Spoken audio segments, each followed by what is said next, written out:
Ashen's the Ashen Forge. Hello and welcome to the Ashen Forge. I am Phantomax, joined, as always, by Diggs and the legendary Neurotoxin. How's it going?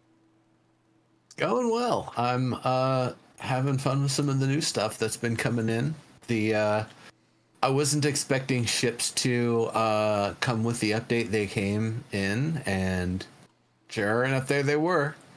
I thought, well, 12 days of kind of working on it, and then 2 days of testing.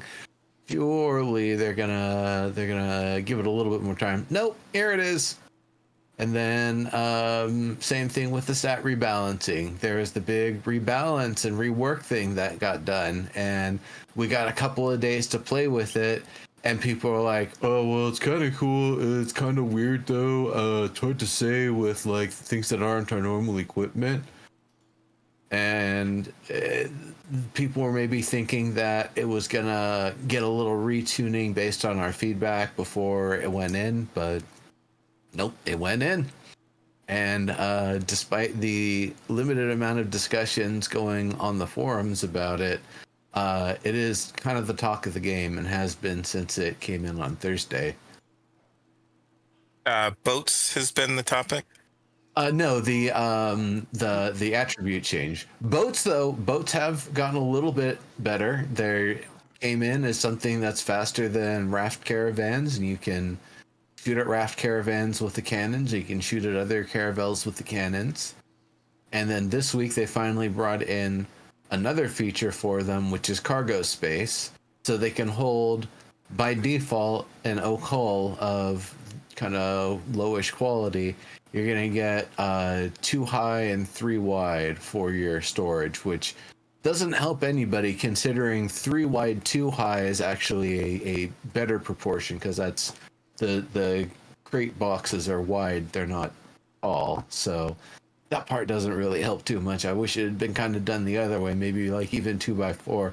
Legitimately, I was thinking, well, the ship's way bigger than a caravan. Certainly they're going to start off with like 3-4 times the capacity of a decent caravan, right? Nah. And that makes sense, I guess, because the caravels are they don't really, they're a novice level craft, so you just basically make 100 oak timber and then throw that into the carpentry station and get yourself a hull, and then you bring it to the lawless area and you go to one of the places with the docks and say, "Hey, I want to throw this hull in the water here, fix me up." And they're like, "Oh yeah, we'll get you going here, give us 25 gold and we'll fill in the rest for you." I don't know if that's how it's gonna be. 25 gold's kind of a lot. You're not gonna be making 25 gold 1 2x3 trek at a time, but they're for a little bit more than that, especially if you and a bunch of your friends want to go out and kind of hop around on some of the islands, grabbing some of the easy resources you see, and then just jumping back on the boat to scour around for more dragon trees and bananas. I got some heroic bananas.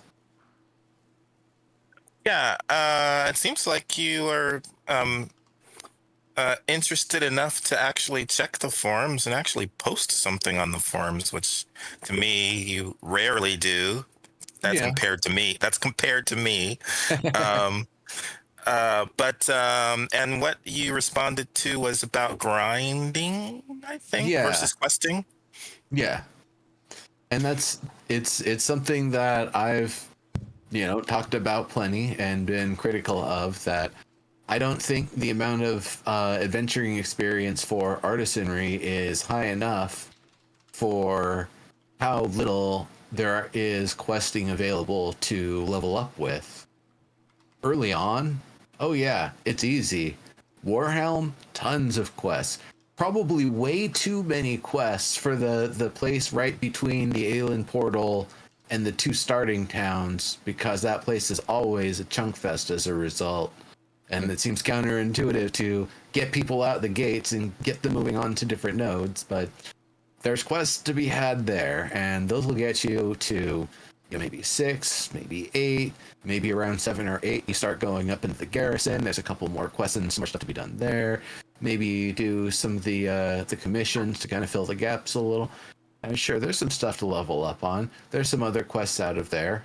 But then when I look at like actual quest chains that have me running back and forth from northern Carfin all the way to Miraleth and Carfin and Miraleth and Carfin and Miraleth, and you do that about 3 or 4 times, I think, for the Minotaur quest line, which then eventually ends in a really a fun sort of thing. But also, if you're not looking to travel the land, it's maybe not going to be your favorite thing to go to the 4 Riverlands Minotaur camps and consecrate them, basically.